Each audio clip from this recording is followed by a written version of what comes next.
So, Jim, Prometheus came out this week, Yes. and we have two very different opinions on the movie. Very different. I loved it. I thought it was great. It was everything I wanted and nothing I was expecting. I did not like it. It was not what I wanted it to be, and I was very disappointed.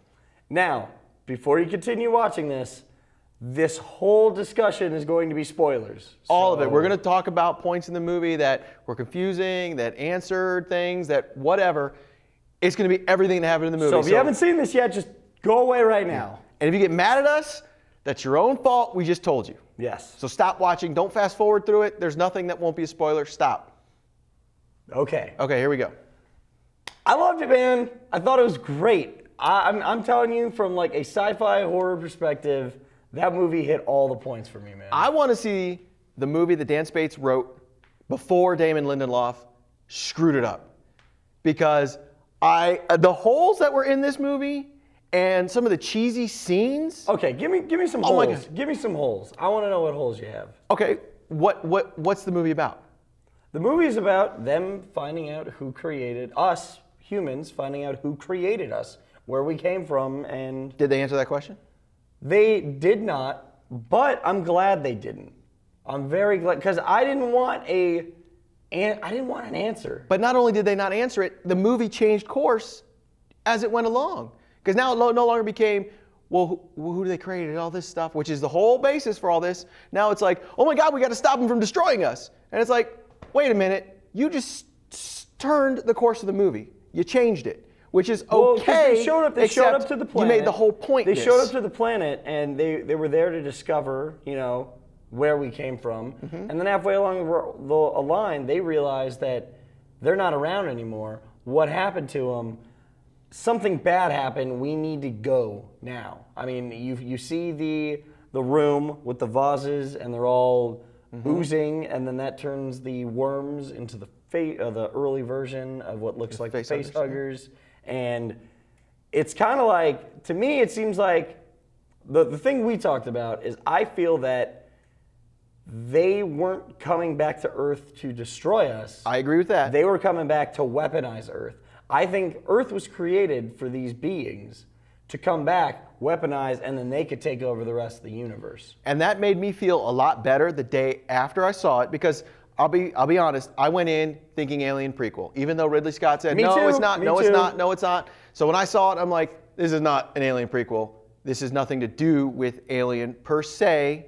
Yes, we see the first Alien at the end. We see the very first. We see the early face hugger. Which was cool. Yes, it was. We see the early face hugger, which is a huge squid-like thing, which was interesting. Okay, cool. But my problem is the writing was so uneven. Case in point, we have an awesome scene in Aliens when they come out of stasis and they meet each other. We get to see them, and we see badass. We see Bill Paxton being a dick. It's awesome. In this one, they come out of stasis, and it's like, I don't give a crap about any of these characters except the captain. The captain was freaking awesome. Really cool. He is sitting there singing a Christmas carol, decorating the worst Christmas tree I've ever seen.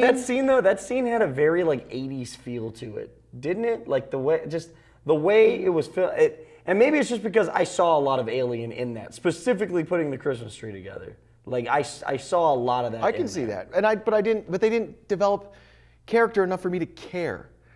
One of the best characters in this film, and we agree on this, David, by Michael Fassbender. Oh my Lord. Rule. Amazing. I love how they introduced him. It was very Stanley Kubrick. I like that a lot. I picked up that feeling the whole way through. It was great, very slow. I love the creepiness of him. Even the beginning shot of just space and silence was Kubrick to me. And I love the creepiness of a android standing over a human who's dreaming, and he's peeping Tom. And I'm like, he's looking in under trees. He wasn't really a bad guy. No. He was curious. Yeah. He just wanted to see how humans reacted to certain things when presented with like an outside source, I guess you could say. I mean, when he poisons, it's Holiday, right? Yes. When he poisons or infects him, he's not doing it to like say, screw you. He's doing it to be like, what's going to happen? Well, and like, what is this stuff supposed to do to... That conversation, right when he was going to poison him, or did poison him, and you have the conversation, there's almost the foil of, he's commenting on, well, why did you create me? And do you see the similarities of why somebody would create you? Exactly. You're basically just a tool, as I'm a tool. And that goes back to our weaponized humans, and that I really do think these vases that they found were meant to weaponize humans. They weren't going back to destroy them per se. They were going to weaponize them. Weaponize everybody. And I like that theme because that theme carries through Alien, where they were meant to bring the alien back with the first android. Yep.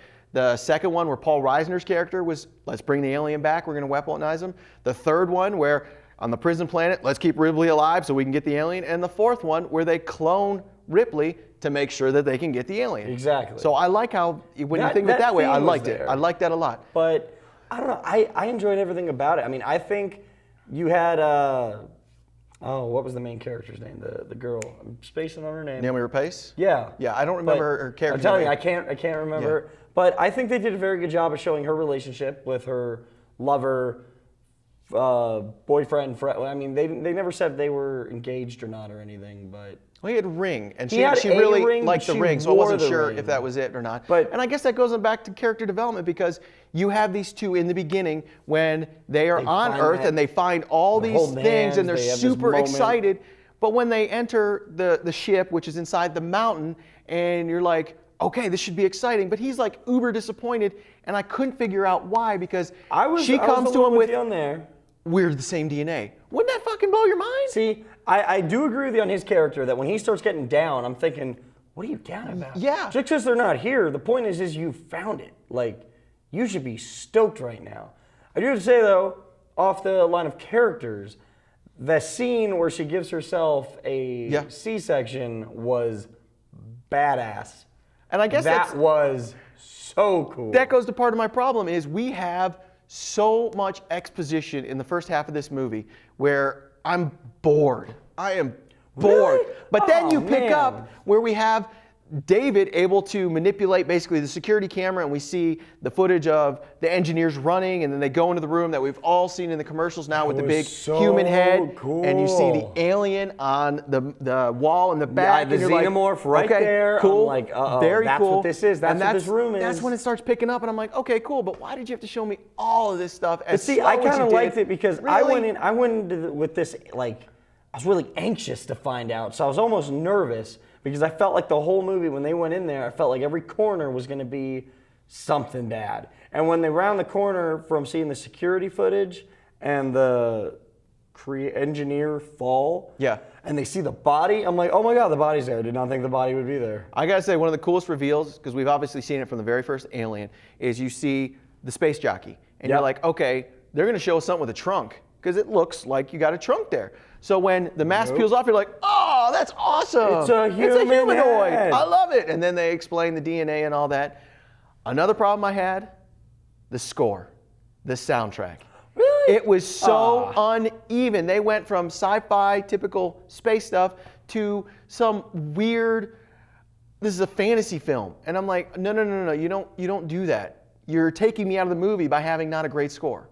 And I did not like that. The score didn't get me as much. I mean, to me, everything just flowed together. I was way too into the story to pick out the score. And that might be my problem, because other three things, the skull on the mountain as they were leaving to come back to the Prometheus during that first storm, they do this weird, you see the vehicles, and all of a sudden you kind of pan up and you see this skull in the side of the mountain. Okay. And like, is this Goonies? Are you kidding me? I did see that, and I was wondering what that was. They didn't, I mean, okay, I can give you that. Way cheesy. Then when it's revealed that Guy Pearce's character is still alive, and he's having a conversation with Vickers, and it's clear their relationship is father-daughter. Absolutely. And she goes, father, and then walks out. It's like, okay, really? We're not a dumb audience. I'll give it to that too. And the final one, are you kidding me? Is this a problem, a genetic problem that women can only run straight? They cannot turn and go this way when a huge ship is falling on them? You know, we talked about this. Is this a genetic problem I'm not aware of? We talked about this in the trailer. Yes. When we saw them running. I remember But Cubby. it was even drawn out that 2 women had this problem. Yeah. Well, I specifically remember Cubby saying, why don't you run to the side? I don't know if the engineers purposely did not give that DNA to females. I don't know. It's like, simple. Just in case it crashes. Either way, Well, I don't care which. You don't run straight. You run at an angle. So these are problems to me that just built up as we were going along. There are a lot of good things about the film, and that was my main problem. Is there was a lot of bad things, but at the end of the day, I could not stop thinking about this film. Really? I really want to see a sequel because I want to know Now, the heck. I want to see a sequel, but I don't want to see anything that the ending points to. I don't want to find out where we came from. I don't want to find out why we were made. I want that to remain in mystery as David and the doctor I would go like- off into their own thing. See, but I want her to be the next Ripley and see where they go. So all these events happen to her now. Yeah, I And guess. they take another ship, so guess what's on that ship? More of these vases full of this virus or whatever it Get in is. trouble with the. What if they go to the wrong planet? Because this, as far as my understanding, this moon that they land on is not the same moon from Alien. That's what I was thinking. It's not the because same. So, The space jockey's already sitting there Right. with the chest busted out. and that's impossible at this point because the ship, because again, my favorite character, the captain, made the decision to sacrifice himself, and the two crew That members was cool, stayed. though. I That like was that. awesome. I do love that guy, and I love the way the ship was I like it. set up. So he's standing there and he's like controlling Yeah. the ship. I really like that with the I like the glass crew on. members just being like, That, you know what, whatever, let's just go. We're just done. and I got to say, the technology in this film was very, very cool. And it was interesting to see because one of the things that bothered me with the Star Wars prequels Is that all of a sudden normal the movies, first three movies had better technology? so than the- uneven. This one, no, it could have been the same universe. They really same did a everything. good job so of keeping they everything really did. I really close and appreciated that. compact. So Yeah. Well, I mean, I guess that's our discussion. We on do Good have Ideas. 4 reviews on nerdlocker.com, written reviews that are also just as varying as our discussion. Very check them much out. so. There are no spoilers in those, so please check those out. But What do you give it? How many nerd skulls? honest to God, I'm giving this like 4.5 out of 5 nerd skulls. I really am. Like it was so close to being just. I mean, the only thing that stopped me from going to 5 is Dark Knight's coming out. Other than that, I mean, this movie was the best movie I've seen all summer. So I'm going to stick with my written review, and it gets 2.5 nerd skulls for me. let us know what you guys think in Yeah. the comments.